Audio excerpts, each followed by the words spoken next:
ప్రతి ఒక్కరు కూడా ఇది మనం 15 ఏళ్ల సుదీర్ఘ ప్రయాణం ఇది.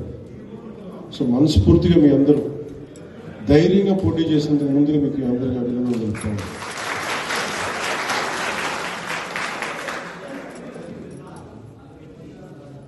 నాకు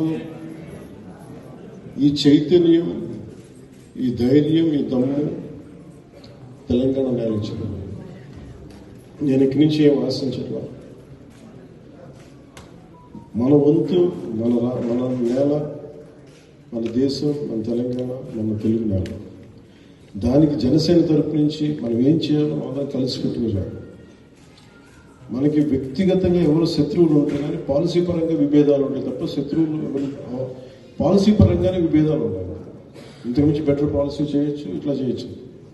అదే నేను నడిపిస్తా చూపించాను. ఇప్పుడు మీరు కూడా అదే బాటలో నడవాలని మనస్ఫూర్తిగా. అంటే మీరు ప్రజలకి చాలా కొత్త నాయకత్వం కావాలి. అది మీ చేతిలో ఉంది, ఆడపడుచుల చేతిలో ఉంది, యువత చేతిలో ఉంది. ఈ రోజున ఈ రూమ్లో ఒక 140 మంది 150 మంది ఉండొచ్చు. ఎంత పెద్ద ప్రయాణమైనా సరే ఒక్క అడుగుతూనే మొదలవుతుంది. ఈ రోజున మనం చాలా దివ్యక్షేత్రం కొండగట్లో పునర్జన్మనిచ్చిన నాకు కొండగట్లో మొదలు పెడుతుంది. అందరికీ మనస్ఫూర్తిగా స్వామివారు అందరూ హనుమాన్జీ తరపున మన హనుమాన్జీ ఆశీస్సులు మీ అందరికీ ఉండాలి. భవిష్యత్తులో మీరు మరింత ఉన్నత స్థానానికి వెళ్ళాలి. పోటీ చేయడం, గెలుపోవడం మన చేతుల్లో లేదు. పోటీ చేయడం అంటే మన చేతిలో ఉంది. పోరాటం చేసే సత్తా మన చేతిలో ఉంది. మీ పేరేంటమ్మా? నరసింహ.